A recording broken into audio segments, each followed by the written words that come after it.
Joins us this morning. That's former Navy veteran and retired astronaut Mark Kelly joining us. Thank you very much. Let's start off first by your response to her response after these mass shootings.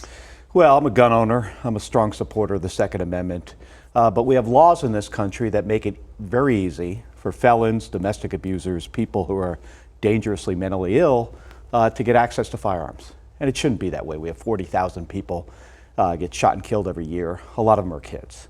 Senator McSally says she supports red flag laws. Well, how about background checks for all gun sales? This is something that 75%, I think, of Arizonans support. It's a common sense solution to this problem.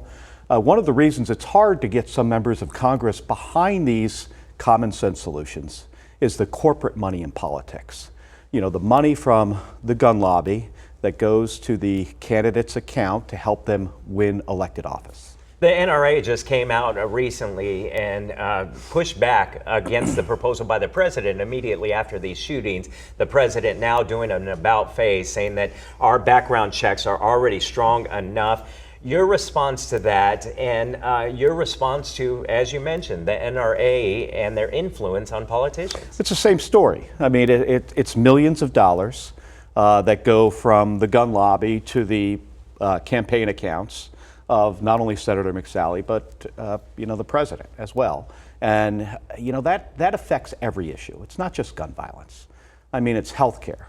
It's prescription drug prices, right? The things that are affecting Arizonans every single day. As I travel across the state, I hear from folks all the time.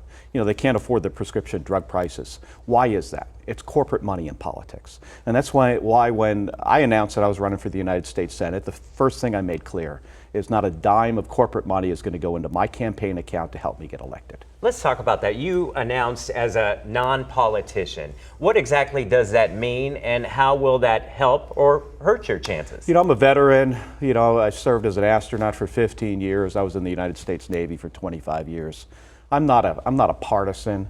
I think John McCain, who passed away a year ago, I think yesterday, represented this state in an independent way.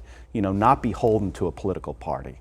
And I think that's part of the problem. I mean, it's corporate money and partisanship that is making it so hard for Washington, D.C. to solve our problems. It's hard. You point out Senator John McCain, toward the end of his life, he got a lot of pushback because, as many said, he wasn't representing the Republican Party correctly. So do you see that as hindering your chances? No, actually, when John McCain voted to, protect people's from losing their insurance because of pre-existing conditions, or 400,000 Arizonans who could have potentially lost their insurance if he would have voted another way to kill the Affordable Care Act, right? I mean, that's what we need from people who are elected. People who are willing to do the right thing and cross political and party lines, to represent, Arizonans, in a way that helps them in their everyday lives. Many people saying that, you've obviously been influenced by mass shootings personally.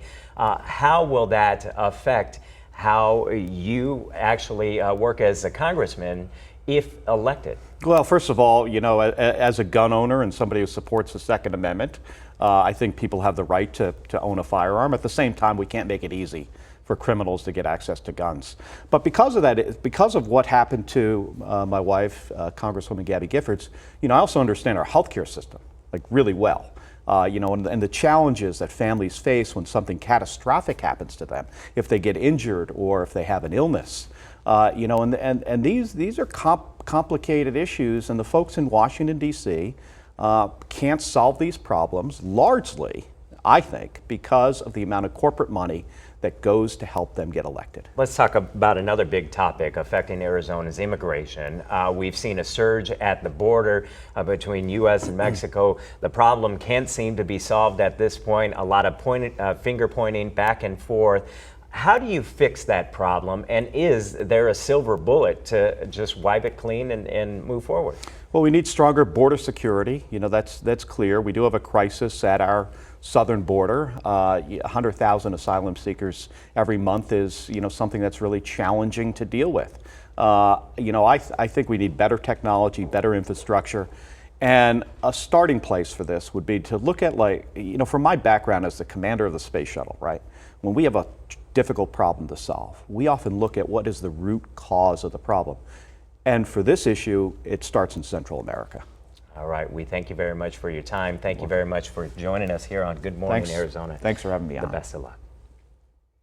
Well, coming